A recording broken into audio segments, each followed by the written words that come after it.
Hello बच्चों, आइए इस प्रश्न को देखते हैं। स्तंभ 1 को स्तंभ 2 के साथ मिलान करें और नीचे दिए गए संकेतों से सही विकल्प का चयन करें। स्तंभ 1 में दिया गया है शिरा का अंतिम सिरा, आवश्यक दुर्गुण, अर्धपारगम्य झिल्ली, ससंजन, पर्णरंध्र का बंद होना। तथा स्तंभ 2 में दिया गया है वाष्पोत्सर्जन, परासरण, वाष्पोत्सर्जन, आकर्षण, बिंदु श्रावण तथा ABA या एक्सेसिक अम्ल। विकल्प A, B, C व D में अलग अलग मिलान किए गए हैं और हमें इनमें से सही को चुनना है। तो हम एक तरफ लिख लेते हैं A, B, C, D एवं E।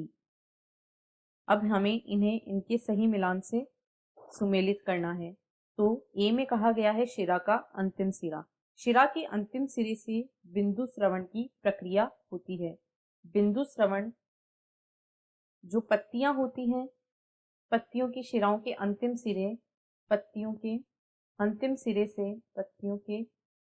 सिरे से जल की बूंदों के रूप में हानि होती है। सिरे से जल की बूंदों के रूप में हानि होती है और इसे ही बिंदु श्रवण कहा जाता है।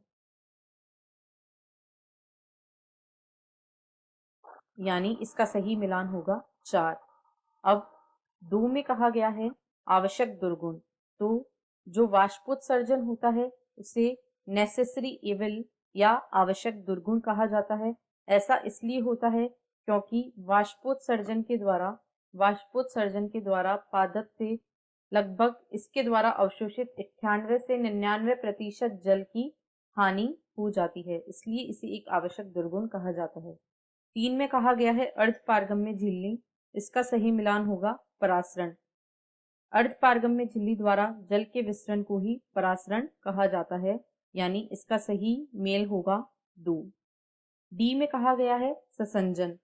ससंजन जो होता है यह एक आवश्यक बल होता है। ससंजन यह एक आवश्यक बल होता है। जल के अणुओं के बीच का आकर्षण बल उसे ससंजन बल कहा जाता है और यह जल को ऊपर चढ़ने के लिए मदद करता है। जल को ऊपर चढ़ाने के लिए आवश्यक एक महत्वपूर्ण बल होता है और ऐसा वाष्पोत्सर्जन आकर्षण के सिद्धांत में कहा गया था, जिसे डिक्सन व जॉली द्वारा प्रतिपादित किया गया था।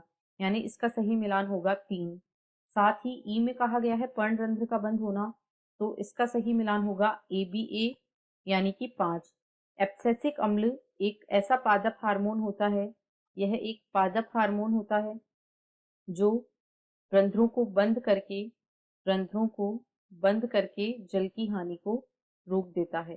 अतः 4, 1, 2, 3, 5 ऐसा विकल्प 2, 3 व 5 ऐसा विकल्प बी में दिया गया है। 4, 1, 2, 3 व 5। शेष अन्य तीनों विकल्पों में अलग अलग मिलान दिए गए हैं जो कि सही नहीं है, इसलिए विकल्प बी इस प्रश्न का सही विकल्प है। आशा है आपको प्रश्न समझ आया होगा। धन्यवाद।